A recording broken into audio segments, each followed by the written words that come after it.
Le travail est défini comme une activité professionnelle régulière et rémunérée. Il occupe une place importante dans la vie de chaque individu. La plupart des hommes travaillent à un moment ou à un autre de leur vie. C'est grâce au travail qu'on peut gagner les ressources pour pouvoir réaliser ses projets, pour pouvoir vivre un épanouissement plein, pour pouvoir former une famille, s'occuper des siens et autres.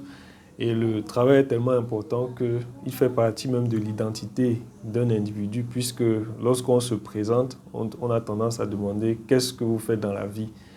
Et ce travail, comme Voltaire le disait, éloigne de nous trois grands mots, le vice, l'envie et le besoin. Donc le travail est vraiment quelque chose de bien. Cependant, à cause de l'ignorance, à cause de la négligence, ou encore de l'insuffisance de certaines ressources, le travail peut se retrouver en train d'être nocif et d'être à l'origine même plutôt de causer des problèmes à l'individu, notamment sur le plan de la santé. Donc, parmi les dommages que le travail peut entraîner sur le plan de la santé, on peut noter les accidents du travail qui sont connus. Lorsque un accident, un traumatisme survient pendant le travail ou bien lorsque je suis sur le trajet du travail, ou à l'occasion du travail, on dit que j'ai fait un accident du travail. Mais à côté des accidents du travail, il existe également des maladies qui sont liées au travail, qui sont des conséquences directes ou bien indirectes du travail, de la manière dont le travail est fait ou des circonstances même dans lesquelles le travail est pratiqué. Ces maladies-là, parmi ces maladies, il y en a qui sont appelées maladies professionnelles et qui sont indemnisables, qui sont reconnues par la loi. Mais il y a également d'autres maladies qui sont des conséquences du travail que la loi n'a pas encore reconnues comme des maladies professionnelles, mais qui sont le résultat en fait du travail. Et si on considère le temps qu'on passe au travail dans une vie, le travail dans certains pays qui ont essayé de faire ce calcul parlent de parfois 15%, 13% de temps que représente qu'on a passé à travailler au cours d'une vie. Mais si on prend l'espace de la vie active, c'est-à-dire à l'âge adulte avant la retraite, le travail représente parfois 50% de notre temps, puisque dans une journée, sur 24 heures, si on dort peut-être 6 à 8 heures de temps, il reste peut-être, disons, 16 heures, sur les 16 heures ou les 18 heures qui restent. Si on sort de la maison à 6 heures ou à 5 heures et qu'on rentre à la maison à, disons, à 18 heures ou parfois 19 heures à cause du travail, on a passé plus de la moitié de la journée. Et donc, parfois, on est aux alentours de 50% du temps que représente le travail. Ce qui fait que s'il y a des situations nocives que le travail entraîne, elles seront répétées sur une très longue période de notre vie et il y a largement le temps pour pouvoir occasionner certaines maladies et certains dommages. L'inconvénient est souvent que c'est bien plus tard qu'on se rend compte de ces problèmes et en général il est tard. Et au moment où il était question de les prévenir, on était soit ignorant, soit on était négligent. Et donc il existe donc une discipline de la médecine qui a un but préventif qu'on appelle la médecine du travail ou santé et sécurité au travail, dont le but est justement de prévenir l'homme de tous les dommages, de toutes les conséquences néfastes sur la santé dues à son travail.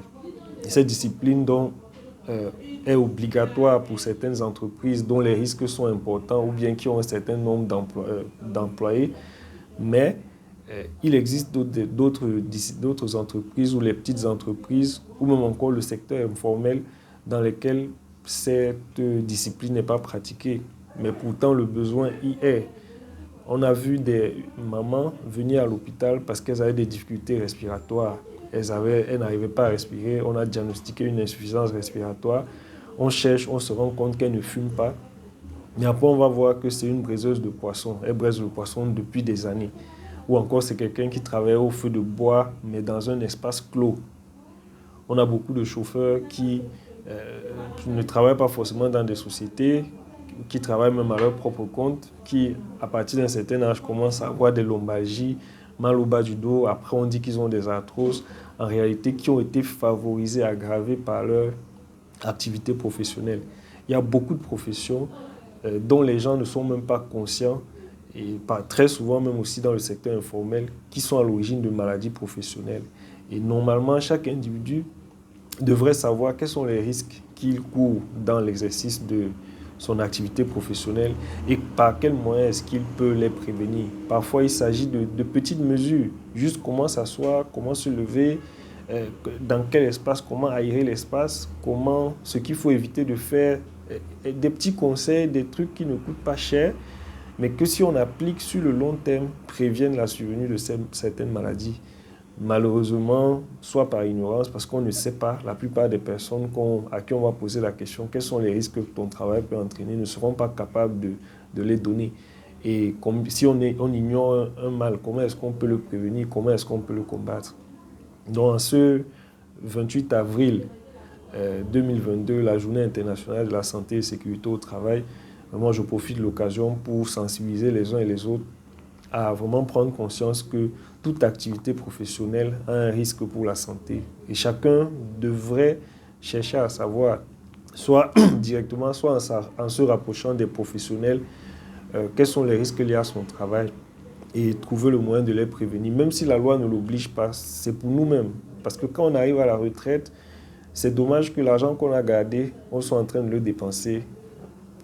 Le travail qui nous a permis de gagner cet argent-là, on soit en train de le dépenser pour régler les problèmes que ce même travail a entraîné. Pourtant, on aurait pu les prévenir. Donc vraiment, nous tous, nous devons essayer de trouver les risques auxquels on est exposé et trouver également comment est-ce qu'on peut les prévenir. Ça, c'est vraiment très important. Et au cours des semaines à venir, on va essayer souvent de parler de certaines professions, des risques qui sont encourus dans ces professions et comment est-ce qu'on peut prévenir ces risques-là. Je pense que c'est vraiment très important. Il faudrait que le travail puisse nous apporter du bien et non pas du mal.